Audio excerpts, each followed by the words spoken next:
Good morning student, कैसे हो आप सब लोग? स्वस्थ हैं? आज हम विवेकानंद पब्लिक स्कूल की तरफ से बात करेंगे कक्षा 12 हिंदी माध्यम जीव विज्ञान के लिए। आज का जो अपना टॉपिक है वो है पाराजीवी जंतु, ट्रांसजेनिक एनिमल्स। अगर हम बात करें ट्रांसजेनिक एनिमल्स की, पाराजीव जंतु की, ऐसे जंतु जिनके डीएनए में परिचालन द्वारा एक अतिरिक्त बाह्य जीन को व्यवस्थित होता है, जो अपना लक्षण व्यक्त करता है, उसे पारजीवी जंतु कहते हैं। मान लीजिए एक सामान्य ए जंतु है। इस जंतु में आपने इस बाहरी जीन को इस जीव में स्थानांतरित या व्यवस्थित कर दिया है। तो ये जीव जो है ये अब A+ रहेगा, मीन्स ये सुपर जीव रहेगा, सुपीरियर जीव रहेगा। इस सुपीरियर जीव की अगर अपन बात करें तो ये जो सुपीरियर जीव है A+, ये उन लक्षणों को व्यक्त करेगा जिन लक्षणों को ये जीन नियंत्रित करता है।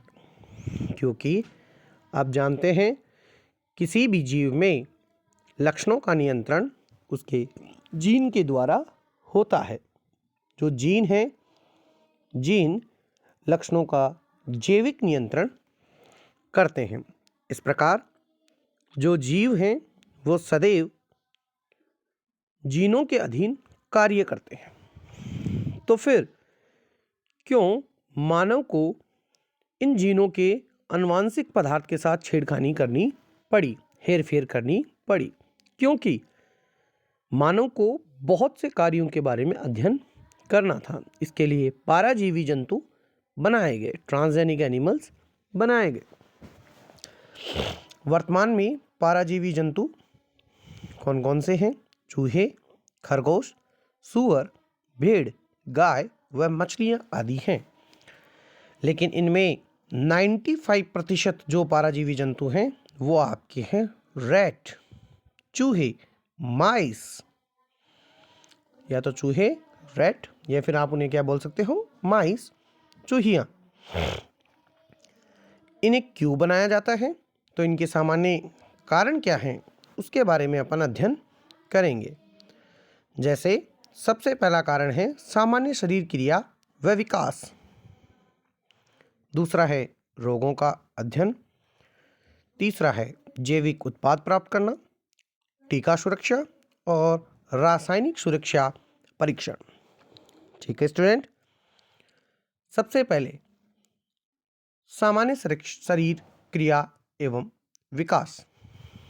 पाराजीवी जो जंतु होते हैं उन जंतुओं में उन जीन का क्या कार्य है, वो इंसुलिन के निर्माण में भागीदारी कर रहा है या नहीं कर रहा है, क्या वो प्रभाव प्रकट कर पा रहा है या नहीं कर पा रहा है, या शरीर का वो शारीरिक विकास, फिजिकल विकास कर पा रहा है या नहीं कर पा रहा है, ये हम देखते हैं।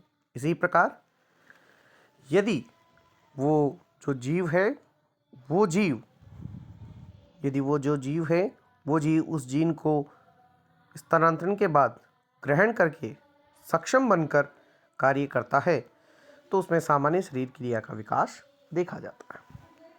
रोगों का अध्ययन, बहुत सारे जीन जो हैं वो रोगों के खिलाफ एंटीबॉडी का निर्माण करते हैं। इसलिए बहुत से रोग जैसे कैंसर, पुट्टीय रेशमता, सिस्टिक फाइब्रोसिस और रूमेटॉइड अर्थराइटिस RA, इन सब के अध्ययन के लिए, रोगों के अध्ययन के लिए पाराजीवी जंतु बनाए जाते हैं। जैविक उत्पाद, कुछ मानव रोगों के उपचार के लिए औषधि की आवश्यकता होती है जो जैविक उत्पाद से बनी होती है। ऐसे उत्पादों को बनाना अक्सर बहुत महंगा होता है। पाराजीवी जंतु जो उपयोगी जैविक उत्पाद का निर्माण करते हैं, इनमें DNA के भाग को प्रवेश कराते हैं जो विशेष उत्पाद के निर्माण में भाग लेते हैं। उदाहरणतः मानव प्रोटीन अल्फा-1 एंटीट्रिप्सिन का उपयोग एम्फीसीमा के निदान में होता है। ठीक इसी तरह का प्रयास फिनाइल कीटोन्यूरिया PKU व पुट्टीय रेशमता के निदान के लिए किया जाता है। याद रहे, वर्ष 1977 में 1977 में सर्वप्रथम पराजीवी गाय रोजी मानव प्रोटीन संपन्न दूध लगभग 2.4 ग्राम प्रति लीटर दूध प्राप्त करने के लिए अल्फा लैक्ट एल्ब्यूमिन, जो मानव शिशु के लिए एक संतुलित पोषक है और साधारण गाय के दूध में नहीं मिलता है। टीका सुरक्षा। टीकों का मानव पर प्रयोग करने से पहले टीकों को जांचने के लिए उन्हें जंतुओं पर जांचा जाता है, फिर मानव पर उपयोग किया जाता है। रासायनिक सुरक्षा।